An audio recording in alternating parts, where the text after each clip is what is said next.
আজি মই কেন্দ্ৰীয় গৃহমন্ত্ৰী যিজন আজি দেৰগাঁৱত পুলিচ একাডেমি ইনগ্ৰেট কৰিবলৈ আহিছে তেওঁক মই মাত্ৰ এটা চমু নমুনা দেখাবলৈ বিচাৰিছোঁ যে অসম আৰক্ষীক কেনেদৰে বৰ্তমানৰ অসমৰ মুখ্যমন্ত্ৰী হিমন্ত বিশ্ব শৰ্মা ডাঙৰীয়া একদম ইলিগেল কাম তেওঁলোকৰ পৰা কৰাই আছে। অসম আৰক্ষীসকলক ৰাজনৈতিক অস্ত্ৰ দৰে ব্যৱহাৰ কৰি তেওঁলোকৰ ট্ৰেক ৰেকৰ্ড বেয়া কৰি আছে, তেওঁলোকৰ ফাইল বেয়া কৰি আছে, তেওঁলোকৰ প্ৰমোশ্যন হোৱা সুবিধাখিনি তাত তেওঁলোকে বাধা দি আছে আৰু বাৰম্বাৰ মুখ্যমন্ত্ৰী মহোদয়ে কিছুমান নিৰ্দেশ দি অসম আৰক্ষী আৰু আমাৰ গুৱাহাটী ন্যায়ালয়ৰ মাজত সংঘাত হওক সেই পৰ্যায়লৈ গৈ আছে। বাৰম্বাৰ গুৱাহাটী হাইকোৰ্টে সুপ্ৰিম কোৰ্টে অসম আৰক্ষীক বাৰম্বাৰ নিৰ্দেশ দি আছে যে আপোনালোকে আইন উলংঘন নকৰিব, আপোনালোকে আইনটো ইলিগেলি ইণ্টাৰপ্ৰেট নকৰিব, বাৰম্বাৰ কঠোৰ নিৰ্দেশ দিয়ে গৈ আছে। তথাপিও বৰ্তমানৰ মুখ্যমন্ত্ৰী আজি অসম আৰক্ষীৰ পৰা এনেদৰে কাম কৰাইছে। নগাঁৱত দুজন আৰক্ষীৰ ওপৰত বৰ আক্ৰমণ হ'ল, তেওঁলোকক কেনেদৰে মাৰিলে পিটিলে সেইসকলক ক'ত গ'ল?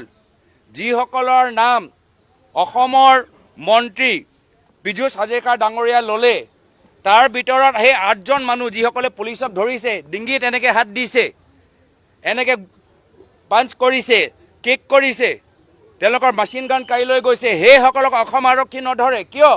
কি তেওঁলোকে বিজেপি দলৰ সদস্য। আৰু আজি এজন অধিবক্তাক মুখপাত্ৰ মাত্ৰ এটা টুইটৰ কাৰণে আমাক যি খবৰ দিছে, এটা টুইটৰ কাৰণে লখিমপুৰৰ পৰা ইমান পুলিচ বাহিনী আহিছে, কিন্তু যেতিয়া নগাঁও যেতিয়া 2জন কনষ্টেবলৰ ওপৰত ইমান বেয়াকৈ তেওঁলোকক মাৰিলে পিটিলে, এতিয়া তেওঁলোকক অসম আৰক্ষী ধৰিব পৰা নাই। আজি অসম আৰক্ষী এনে একো সন্মান নাই।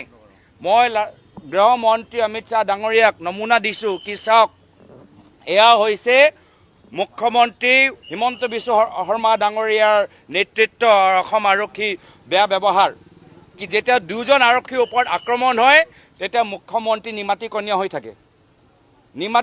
থাকে যেতিয়া 2জন আৰক্ষীৰ ওপৰত আক্ৰমণ হয়। আজি কি মানৱ ডেকা ভগৱান নেকি? আজি কি পীযুষ হাজৰিকা ডাঙৰীয়া ভগৱান নেকি?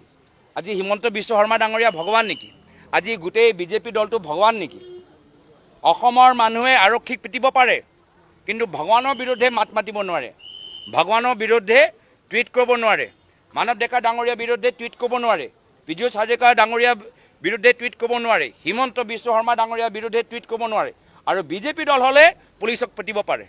এয়াই বাৰ্তা দিবলৈ বিচাৰিছে গৃহমন্ত্ৰী অমিত শ্বাহ ডাঙৰীয়া, এয়া বাৰ্তা দিবলৈ বিচাৰিছে মুখ্যমন্ত্ৰী, এয়া বাৰ্তা আজি অসম আৰক্ষীক দিবলৈ বিচাৰিছে কি তোমালোকৰ 2জন সতীৰ্থসকলক বিজেপি দলে মাৰিব পাৰে, পিটিব পাৰে, যে তোমালোকে নিমাত হৈ থাকিবা।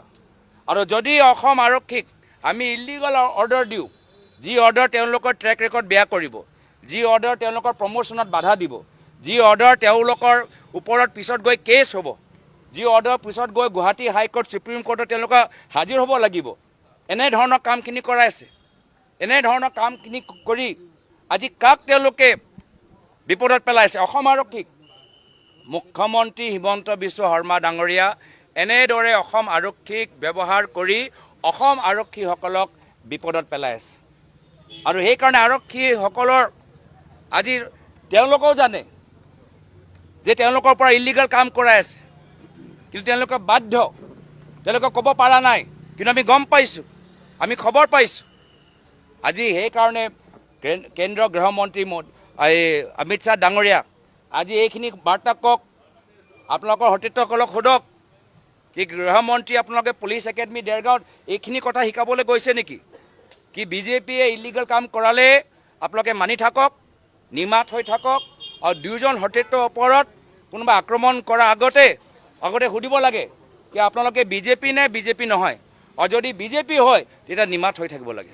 আমি বাৰম্বাৰ কৈছোঁ যে আমি ইয়াত আহিছোঁ, আমি চিটুৱেশ্যনটো চাবলৈ বিচাৰোঁ। এজন MP আৰু আমাৰ 2জন বিধায়কজনক আমাক ওপৰলৈ যাবলৈ নিদিলে। আমি কিবা আইন ভংগ কৰিছোঁ নেকি? আমি কেছটো জানিবলৈ বিচাৰোঁ।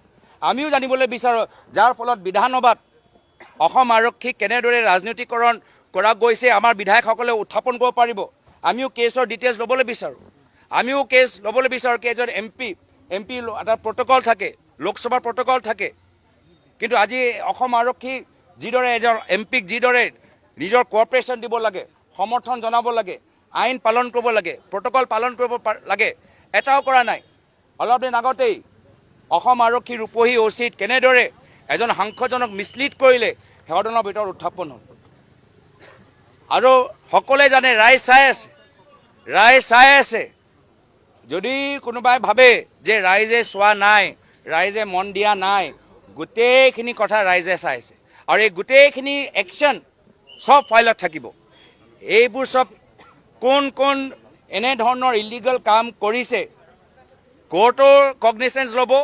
আৰু আমিও ৰাইজৰ প্ৰতিনিধি হিচাপে আমিও কগনিচেঞ্চ ল'ম যে ইলিগেল কামখিনি কোনে কৰি আছে। ইলিগেল কাম কৰা কোনো মানে নাই। এজন অসমৰ আৰক্ষী বিষয়াই ক'ব পাৰে যে মই সংবিধানৰ শপত লৈছোঁ, মই কোনো ৰাজনৈতিক দলৰ শপত লোৱা নাই, মই সংবিধানৰ শপত লৈছোঁ। আৰু যদি অসম আৰক্ষীৰ পৰা ইলিগেল কাম কৰাবলৈ বিচাৰে, অসম আৰক্ষী তেওঁলোকৰ অধিকাৰ যে অৰ্ডাৰটো ৰিটাৰ্ণত লওক। কোনজন ৰাজনৈতিক এই ব্যক্তি আছে যিজনে অসম আৰক্ষীক ইলিগেল অৰ্ডাৰ দিছে, এইটো ৰিটাৰ্ণত দিবলৈ সাহস আছে। যদি কোনোবাই কৈছে যে এই দুয়োজন নগাঁও পুলিচৰ ওপৰত আক্ৰমণ কৰা মানুহক ধৰিব নালাগে, সেই অৰ্ডাৰটো ৰিটাৰ্ণক দিয়ক। আমি জানিবলৈ বিচাৰোঁ গোটেইখিনি কথা